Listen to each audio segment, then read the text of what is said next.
What's going on, guys? We're back. Game changers. NFC, AFC championship games, championship weekend. We're excited to get into it a couple hours before the game starts. So, guys, we're going to get right into the games. And then we got, at the end of the video, we're going to be going through the end of the season awards. Make sure you stick around for those and see who we predict is going to win each of these awards. So before we move on, make sure you guys like, subscribe, comment, continue to follow the page, continue to follow the journey.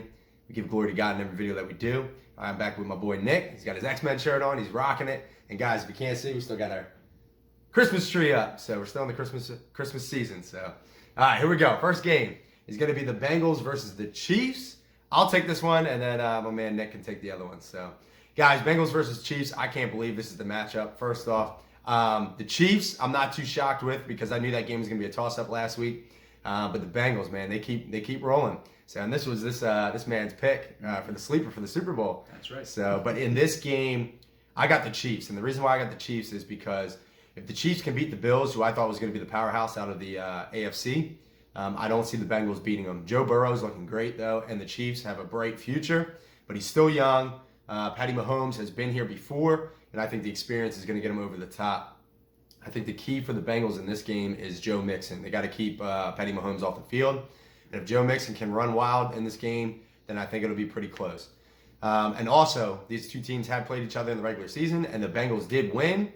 But I keep telling my man over here that regular season is different from the playoffs. So I got the Chiefs in this game. I got them winning. And there's no factor on the weather. The weather's supposed to be pretty nice over in Kansas City. So, all right, who do you got in this game? All right, so I've been going back and forth with this literally. I had to dissect each and every game and figure out like how it could go whichever way. But so there was a lot of things to factor into this game. Yes, the Bengals did beat the Chiefs in the regular season. It was a great game. Joe Burrow was on his stride and everything. And Jamar Chase obviously made that defense look silly in that game. Sure. Actually, it was him that helped me win one of my fantasy leagues. So thank you, Helped Jamar a lot of Chase. people, yeah. But also Patrick Mahomes, he's been to, like, this is his fourth straight AFC Championship game. And if he wins this game, it will be his third straight Super Bowl, which is crazy. Yeah. Crazy. I don't think it's going to happen, though. I think the Bengals are going to win today. Here we go.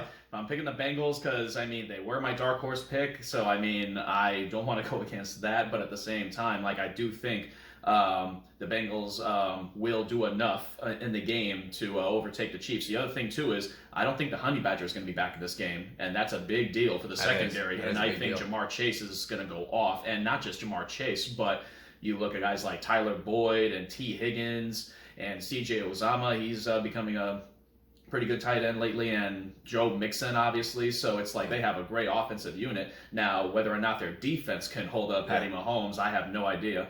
And I think this is going to be a big, high-scoring game, actually. Okay. I definitely think it's going to be a great game to watch. I think both these games are going to be great games to watch. And 100%. Both games have seen each other in the regular season. Yeah. So it's like they know each other well.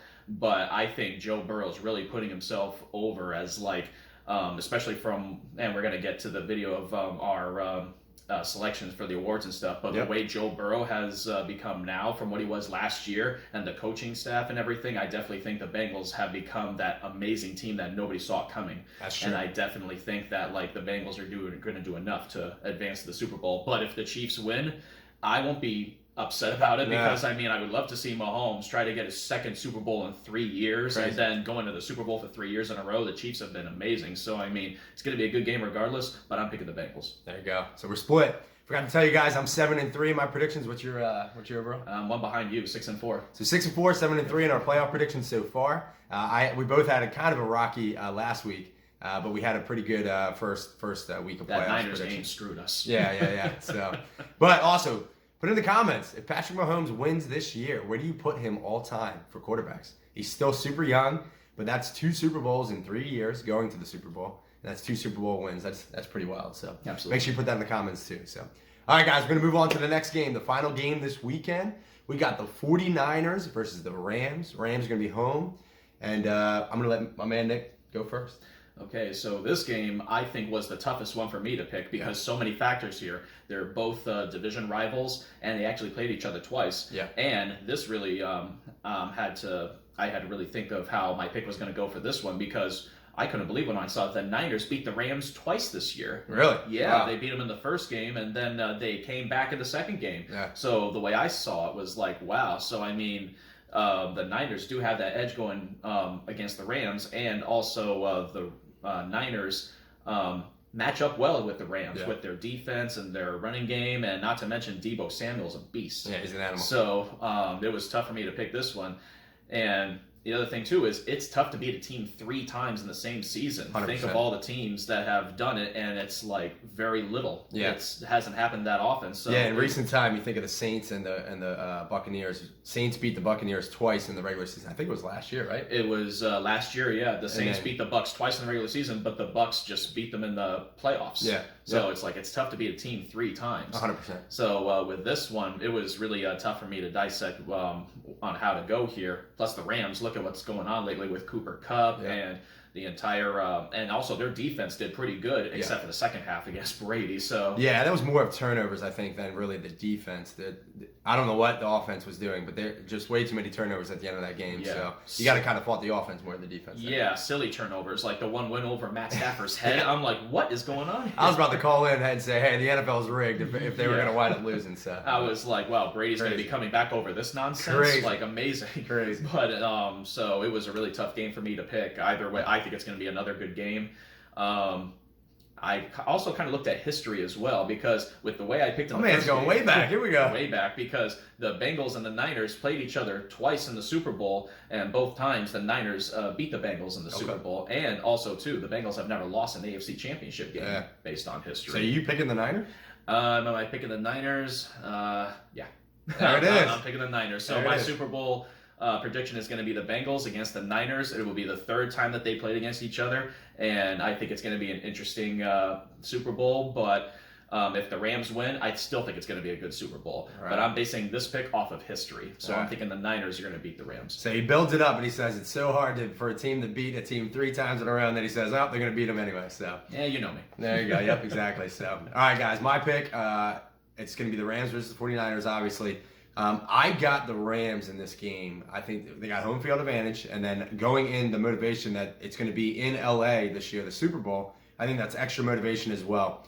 Now, this is the furthest Matthew Stafford has gone, so we'll see what the pressure does with him. I think there's a couple keys to this game. I think the Rams are the better team, and I think as long as the Rams don't turn the ball over like they did last game, especially, I think they'll be fine. But that could be the key factor is if they turn the ball over like they did last game, they're in trouble, and they're going to lose the game. Also, again, I think the run game is important for the 49ers. Got to keep that high-powered offense off the field. So the 49ers have to run the ball. I think Deebo Samuel, you've seen him in the backfield a lot of times. I think that's going to happen again. And then who else? Hopefully Elijah Mitchell's back. I don't know if he is or not. He's been injured so much this year. But if he's healthy and he's playing, he's going to be a key factor. I'm not big on Jeff Wilson. I'm not big on the other running backs for the 49ers. I think the key to this game, though, is going to be the Rams' defense. I think they were going to really shut down the 49ers. The defensive line came alive last game against Tom Brady and really shut them down. So I think the Rams' D is going to be the key in this game, and I think it's going to be a Rams versus Chiefs Super Bowl, and I think it's going to be an amazing Super Bowl. So we have complete opposite picks. Complete opposites. So this is good, though, because if my man Nick wins both of his picks, he takes the lead over me, and then I am going to win both of my picks. So I'm gonna shut out Mr. Nick. So that's what's gonna happen, hopefully. So, but guys, that's our predictions for this week. Now we're going to get into a little bit of a fun little extra piece to this video. We're gonna do awards, end of the season awards, and we're gonna pick who we think is going to win, not who we want is going to win in this video, like we did last video. So I'll start with the first one. I'm gonna do the biggest award, the MVP award. I've been going back and forth on this one. And as much as I want Cooper Kupp to win, and I think he deserves to win, they're going to go quarterback. And with the news that just came out, and we still don't know if he's retired or not, people just can't figure this out. But I think they're going to give it to Tom Brady. I know this is a regular season award, but I'm telling you guys, I think they really take into consideration things that happen after the regular season as well. Tom Brady came on hot at the end of the regular season too, so it's not like it's just somebody out of nowhere to get the award. So I think Tom Brady's going to win the MVP award. Who do you got? Who do I? Well, last week when we made the video, I said who I want to win. I would like to see Brady win, but honestly, though, I think Rodgers is going to win. Aaron Rodgers, because I mean, look at what he did from the very first game. Yep. He was like a no-show. Yep. He only put up like 3 points against the Saints, and it was against Jameis Winston's first game. Everybody's like, "Oh, Jameis Winston, he's incredible," or is it that Rodgers is just not Rodgers anymore? And after that, he was like, "Guys, listen, it's only one game. Don't worry about it. We're going to be fine." And then he puts on a show for the regular season. And so the game he played in the playoffs, it was not a great game. Not for anybody. Yeah. The game was just won on special teams. Yep. That's all it was really won by. So with Rodgers, he did not have a good game. And whether or not that factors into it or not, that remains to be seen. But at the same time, I think Rodgers did enough in the regular season to prove that he is the MVP. And like with Tom Brady doing what he did, I still think Rodgers had like the better, not just a better record, but just the slightly better stats and all. So I mean, regular season stats, yeah. So I mean, that's where my pick is. I definitely think Rodgers is going to win. But if Brady wins, it would be awesome, and if Cooper Kupp wins, that'd be outstanding. Yeah, and crazy, guys. If Tom Brady actually did retire, and if Aaron Rodgers comes out and retires, we're going to have a whole new face to the NFL, which is going to be wild, because they're pretty much the two go-to guys as quarterbacks. And then also, there's another story that could potentially happen too. If Tom Brady retires, does that open Aaron Rodgers going to Tampa Bay Buccaneers? That would be crazy, because he wants to win now, and you got already a stacked team. That could be a potential as well. So just wild stuff. This offseason is going to be insane. Big Ben also retired too. Big Ben retired too. Can't forget about Big Ben. And a lot of people aren't putting him up there, but Big Ben, look at his stats. He's got some crazy stats as well. He's definitely a Hall of Famer. Definitely a first ballot Hall of Famer. And then you can even put him in your top 10, I think, quarterbacks of all time. Two Super Bowl wins. They were early in his career, but he still continued having crazy stats throughout his entire career. So, all right, now we're going to move to Offensive Player of the Year. This one, I think, is 100% have to go to Cooper Kupp, because if he's not going to win MVP, he's got to win Offensive Player of the Year. His stats are insane. He almost had 2,000 receiving yards, which I think has only happened maybe twice. Maybe once. Well, it was definitely Calvin Johnson. Definitely Calvin Johnson. And I think Randy Moss got close, and maybe even Jerry Rice. Jerry Rice has had some insane years as well. I know Jerry Rice, I think, had hit over 20 touchdown receptions one year. This is going off of memory. But Cooper Kupp, his numbers were insane. Over 150 receptions, almost over 2,000 yards. I think he had 16 touchdown receptions.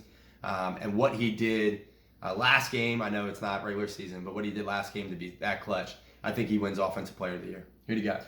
I would be just flat out shocked if Cooper Kupp didn't win this award, because 100%. I mean, he did so many things this season, and I saw this I think a couple days ago where you look at the yards that he has regular season and playoffs combined, it's the most in history. Wow. Because it's like he went over Larry Fitzgerald, Megatron, and a bunch of other great receivers that have had yards, not just in the regular season, because he had his yards in the regular season, but also what he did in the playoffs. Yeah. That was a factor as well. So Cooper Kupp he's had a historic season. Yeah.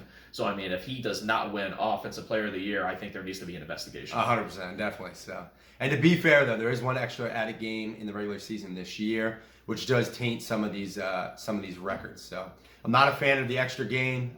There's already too many injuries in football. Now you add an extra game, and there's going to be even more injuries. Just wild. Just wait, they're going to make it 18 regular season. Yeah, it's crazy. Games. It's crazy. So there's a point where you're messing with it a little bit too much.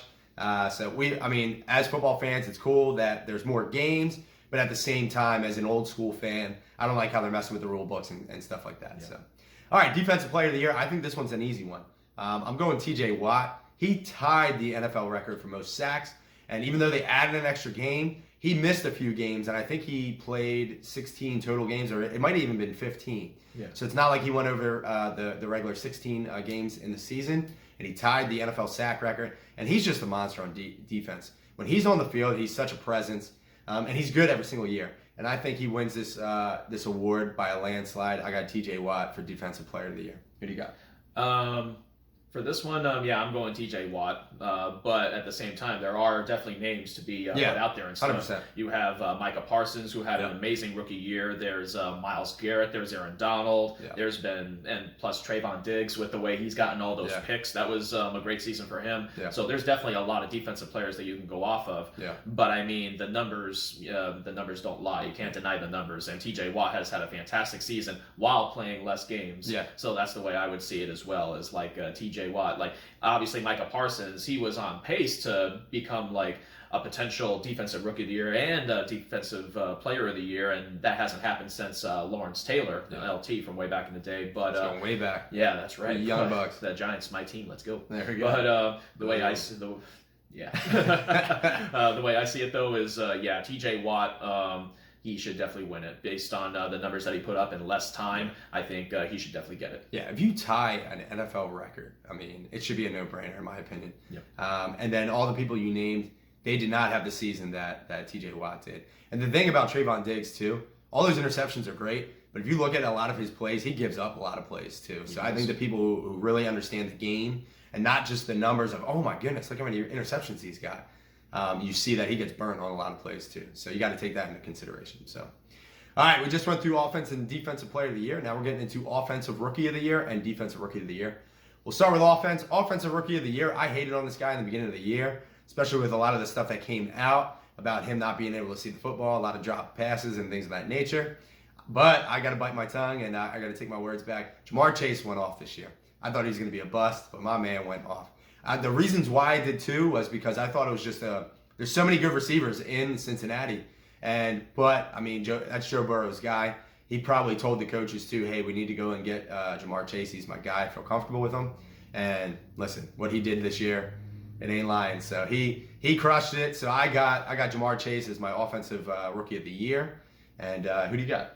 I going to the same thing. I'm going with Jamar Chase. 3 for 3. That's right. Like Jamar Chase has had an incredible season with like everything that was going on with like because Mac Jones had the season that he's had, and it's like, oh, sure, his numbers weren't like outstanding, but he was doing enough to win games, and that's definitely something that they put into consideration when they talk about a something player of the year is like how well you did with your team.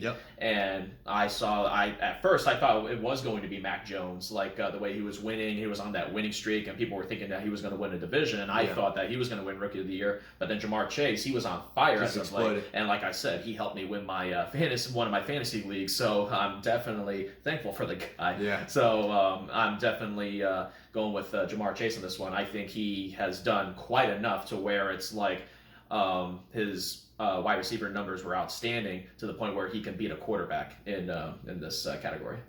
And you brought up a great point, quarterback. And we're going to give a shout out to Mac Jones too. He had a great first year. I think the snow game, or it wasn't the snow game, it was the wind game with the Bills. I think that's where it really started hurting his chances. He only threw the ball like three times. And that's not his fault, and it stinks. That's more of the game plan. That's more of like the coaching decision. Exactly. They told him, hey, don't throw the ball, just keep running it. And why not? I mean, they beat the Bills, and the Bills just couldn't stop the run, which was insane because you knew they weren't going to throw the ball. You might as well stick 10 in the box, you know what I mean? Just have a safety over the top. But anyway, so now we're going to move on to Defensive Rookie of the Year. Again, I think this is a no-brainer. Michael Parsons went off this year as a rookie. He's a Penn State guy, and he just was insane this year. I don't think you can give it to anybody else. So I know Patrick Surtain had a pretty solid year, but Denver just didn't do much. And Michael Parsons, he helped drive his team into the playoffs, and he was the name in a defense where linebackers for Dallas are normally famous. You got Jalen Smith. I know they cut him this year. And then Van Der Esch, he's been hurt a couple years, but he was also somebody that they always talked about too. But it was Michael Parsons. Everybody talked about Michael Parsons on defense for Dallas. So for a rookie to come in and be that kind of force, defensive rookie of the year is Michael Parsons, in my opinion. Who do you got? Same thing. I think 4 for 4. Here we go. It's pretty much a no-brainer for this one. It's like Micah Parsons was definitely one of the biggest reasons why Dallas's defense was so dominant this year. I'm not so sure, but when I was checking like the fantasy updates and stuff, they were like number 1 as soon as like the season was over, and most of that was due to Micah Parsons being such a force on that defense.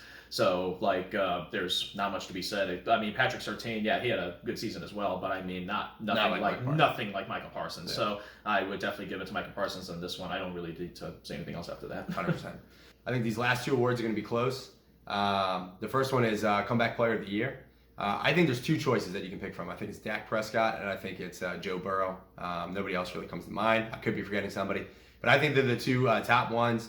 This one is super tight. You look at what Joe Burrow has done with the Cincinnati Bengals, and then Dak Prescott, it looked like he didn't miss a beat this year. He had a couple of down games, but that happens with everybody. But for my pick, I think they're going to go with America's team, Dallas Cowboys. I think they're going to go with Dak Prescott. I just have a funny feeling about this one. I think Joe Burrow deserves it more. I just got a weird feeling they're just going to go with Dak Prescott. That's my guess on this, because a lot of times I got to go with my head over my heart. My heart is saying Joe Burrow, but my head is saying Dak Prescott. Who do you got? I'm actually going the opposite way for this one. I'm actually thinking Joe Burrow is going to win this because look at what he's done. He's 100%. In the AFC Championship game, and who saw this coming other than myself? Yeah, he did. I go back. Listen, this is why you got to go back to our other videos. Check it out. He did say, he said, my dark horse is the Bengals in the Super Bowl. Now, they're not in the Super Bowl yet, but so far he's been. But so far, AFC Championship. And like I said, nobody saw that coming, where they were going to go to the AFC Championship game. And it's like, it's Joe Burrow's second year. It was a year after he got his torn ACL in the 3/4 of the way into last season. Yeah. So people were wondering how he was going to do. And look at what he's done. And you see the confidence that he has. He's going into interviews and he's going in there like he owns the press room and everything. It's like, that dude has a new swagger to him. Yeah. It's like, you could tell this was not the same quarterback that he was last season. Last season, he was a little like timid and it's like, oh, it's my first year. I don't know how I'm going to do. Now he's just like, guys, I'm going to win this entire thing. Yeah. Like, even he said the kicker of the team, when he was going up to make that kick, he was like, oh, I guess we're going to the AFC Championship game. So it's really rubbing on his team. Yeah. So the impact that he's had. So I definitely think for this one, it's going to go to Joe Burrow. Yeah. I love confidence in sports. I think it's a great thing, but I do hope Patrick Mahomes humbles him this game. So, I'm a huge Patty Mahomes guy. I hope he takes him to town. So, all right, guys. Final award is Coach of the Year. This is a big one. So, again, I think this one is super close. I think there's two coaches that really stick out to me, and I think they're Zach Taylor from Cincinnati Bengals and also Mike Vrabel from the Tennessee Titans. Vrabel, I'll talk about first. His team was so injury-ridden, and they winded up being the top team in the AFC. I think that's very, very impressive. But then you look at Zach Taylor with his super young team and what he's done, and that's very impressive as well. So with this one, I'm going to go with Zach Taylor. I think the Bengals get this award, and I think it's going to go to Zach Taylor because of everything that Nick just talked about, where their team is in the AFC Championship game with a super young team. It is Joe Burrow's second year. It's Jamar Chase's first year, and the overall team is pretty young. It feels like Joe Mixon has been in the league for 180 years, but I think he's only what, 26, something like that, 25. Something around that. He's so young, and it's crazy because I feel like he's been playing for so long. So, but I'm going with Zach Taylor because of what he's done, and he just keeps shutting up the haters, myself included. So I got Zach Taylor. Who do you got? All right, so I'm actually going with Mike McCarthy, because of the way, like, look at it, like, they won the division, and it's like, what he was able to do with all the wins that he had and stuff like that, like, his clock management was amazing, and it was like, Mike McCarthy? Dude, yeah. His clock management was amazing. You can't be serious. You can't be serious. Nah, I'm not serious. All right. I just wanted to keep this going just to get your reaction to it, which was once awesome. you said time management, I said. Yeah, of course. This cat's joking. No, I'm going to go with I am going with Mike, but a Mike Vrabel, because like what I saw was like he got me going, man. I was like, just a Mike. So. Yeah, hold up. Yeah, no, but your reaction was awesome. I was like, wait a minute. But so yeah, like so what he was able to do with his team, with the injury-riddled team he's had, and not to mention Ryan Tannehill did not have a good season because of that. With like he lost Derrick Henry, Julio Jones, AJ Brown, his best receiver, is out for I think a majority of the season, or maybe like a half. I think it was like at least four games. Yeah, so it's like they still were able to win the number one seed. It's like sure they beat all the great teams in the very beginning, but that did enough to where they can give up like a game or two, enough to where they can go to the number one seed in the playoffs in the AFC. So it really shows like Mike Vrabel, he's a really good coach, able to handle. Now I will say though that decision to go for two in the very beginning of the game last week, I did not like that at all. So I mean, I think that definitely hurt. Yeah. But I mean, I still think he did enough to where it was like, based on the circumstances and the injuries that they all had and stuff, and Ryan Tannehill not having a great season, they were still able to go to the number 1 seed. And so I think that's going to be enough in the voters' eyes to where it's like, yeah, and I did think that Zach Taylor had a great season, of course, with everything. They won the division too, yeah. They won the division. Nobody saw that. And it's a pretty tough division with the Steelers, Ravens, and, the Browns, but they're the Browns. So, but it's like, but like still, Mike Vrabel did enough to where I think he should, where he got the number 1 seed and he still was able to get the number 1 seed based on the circumstances. So for that, I would definitely think Mike Vrabel will win it. Even if Zach Taylor, I think his name is Zach Taylor. If Zach Taylor were to win this, then I definitely think it will be warranted, and I think it will be good. But it's between those two, and if I had to pick one, I would say Mike Vrabel. Yeah. So last 2 awards, like we said, I think they're both super close, and either one that wins each of those respective awards, I think we're both. I think majority of people are happy with if it's one of those. If we missed somebody, make sure you put it in the comments, guys. Make sure you like, subscribe, comment, continue to follow the page, continue to follow the journey. Giving glory to God in every video that we do. And guys, we can't thank you enough for the support. Keep checking back for NFL predictions. And guys, in the offseason, we'll probably do some videos too because it's going to be a wild one. So, guys, God bless. Catch you on the next video. You were too low. Go higher. I meant lower.